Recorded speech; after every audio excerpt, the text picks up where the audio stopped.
From Singapore, SoundCloud is broken. The latest from our daily newsletter at podnews.net.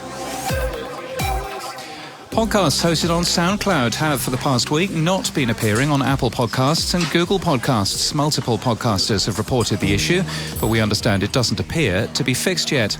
Radio France podcasts will be available on Amazon Music after an agreement was signed between the two companies. Like other third-party platforms, Amazon Music gets daily shows from Radio France for 7 days and weekly shows for 30 days before they become exclusive in the Radio France app. The UK government is reportedly blocking The Rest is Politics, a popular political podcast, from being downloaded using a government department's Wi-Fi. The podcast, hosted by two former political figures, is regularly critical of the government's record. Edison Research has posted a précis of Gabriel Soto's keynote at Podcast Movement in Dallas. Fear is good, he says, adding, "Don't be afraid to learn something." Audiohook, an audio DSP, has just signed with Sounder, an advertising brand safety company. PRX has opened submissions for a new podcast development program for creators in the natural sciences, human sciences, philosophy, ethics, or theology who are new to audio.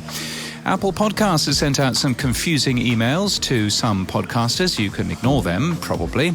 All podcast roads lead to video, suggests Anchor founder Michael Mignano in a blog post. This notion will likely irk some readers, he adds, we'll say. And Fountain, an emerging podcast app, has added its new charts to the app and added a number of additional features too. And in People News, talking about Michael Mignano, he was, of course, the founder of Anchor, who left Spotify earlier this year. He's joined Lightspeed Venture Partners, a VC firm. And Kara Swisher is to produce a new interview podcast in partnership with Vox Media and New York Magazine. On with Kara Swisher will launch on September the 28th. Now it's time for a few rumours. Well, we hear that the Daily Wire has been actively looking for new podcast ad sales partners for their network, which could be set to replace Cumulus Media.